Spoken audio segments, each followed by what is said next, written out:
Hello বন্ধুরা, যারা diploma engineering physics exam 2026 জুনে দেবে তাদের জন্য একটা হিউজ অ্যাডভান্টেজ আছে।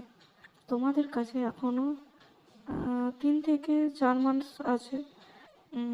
মানে তুমি চাইলে পাস করবে, পাস না, ভালো মার্কস তো তুলতে পারবে। আজ আমি এমন কিছু প্রশ্ন দেব যা পরীক্ষায় 100% কমন আসবে, আর ফিজিক্স ইজি হয়ে যাবে। ফিজিক্সের যে ভয়টা সেটা চলে যাবে। আচ্ছা, তাহলে স্টার্ট করা যাক। আচ্ছা, প্রথমে মাইন্ডসেটটা চেঞ্জ করি। ফিজিক্স আসলে টাফ না, র্যান্ডম পড়লে টাফ লাগে। তো আজ আমি যে প্রশ্নগুলো দেবো সেটা পরীক্ষায় 100% কমন আসবেই। ঠিক, তোমরা মিলিয়ে নেবে পরীক্ষার সময়। আচ্ছা, তাহলে ভিডিওটা স্টার্ট করা যাক। আচ্ছা দেখো, ফিজিক্স সাজেশন 2026 দেখলে। এবারে দেখো, ফার্স্টে আছে এমসিকিউতে দেখো প্রথমে দেওয়া আছে লেজারের ফুল ফর্ম কি, এটা মানে ইম্পর্টেন্ট। তারপরে দেখো অ্যাসাইনমেন্ট দেওয়া আছে রেজিস্টিভিটি। তারপরে দেখো এখানে 8টা প্রশ্ন দেওয়া আছে এমসিকিউতে, যা অত্যন্ত গুরুত্বপূর্ণ। তারপর গ্রুপ বিতে দেখতে পারো, এখানে দেখো ডিফারেন্স বলে দেওয়া আছে, জুল ইফেক্ট এটা আছে। আর আল্ট্রাসনিক ওয়েভের যে মানে হোয়াট ইজ আল্ট্রাসনিক ওয়েভ আর প্রপার্টি তার অ্যাপ্লিকেশনগুলো লিখতে হবে।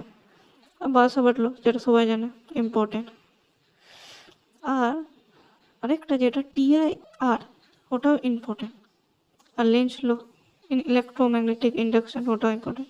এরপর দেখতে পারো লং প্রশ্নের মধ্যে দেখতে পারো যে distinguish between conductor semiconductor, western bridge important. তারপর দেখতে পারো নিউমেরিক্যাল, এইটা কমন আসবে না, মানে এই টাইপেরই আসবে।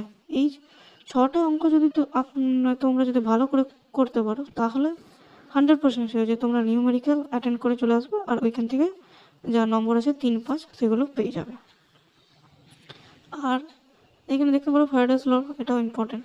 আচ্ছা, এখানে যতগুলো আছে সবই ইম্পর্টেন্ট, এগুলো করে গেলে। আর এই যেগুলো আছে এই পিডিএফটা তোমরা ডিসক্রিপশানে পেয়ে যাবে, আর এটা একদম ফ্রি, কোনো টাকা পে করতে হবে না। আর যেটা বলছিলাম, এটা জাস্ট পাস করার জন্য। যদি তুমি চাও যে ভালো করে পড়বে তো ভালো করে পড়তে পারো একদম প্রথম থেকে। আর এটা কি বলবো, 100% কমন আসবে, যেটা আমি প্রথম থেকেই বলছিলাম। আর যেটা আমি বলছিলাম যে কি বলবো, তোমরা এখন এগুলো ভালো করে প্রিপেয়ার করো, এই প্রশ্নগুলো, আর ভালো করে পড়াশোনা করো। আচ্ছা, তোমাদের যদি মনে হয় যে আরও কোনো সাবজেক্টের লাগবে তাহলে আমি এগুলো প্রোভাইড করে দেবো। আর তোমাদের মেবি 2026 মে-জুন থেকেই আই থিঙ্ক মানে সেমিস্টারটা স্টার্ট হবে। আচ্ছা, ভালো করে তোমরা সেমিস্টার দাও। আর অ্যান্সারগুলো যেগুলো সেগুলো তোমরা নেটে সার্চ করে বা বইয়ে পেয়ে যাবে। আর এটা লাস্ট মিনিট সাজেশন, এটা পড়লে জাস্ট তোমরা পাস করবে। আর যদি ভালো নম্বর তুলতে ভালো করে পড়াশোনা করতে হবে, এই বলে এন্ড করলাম।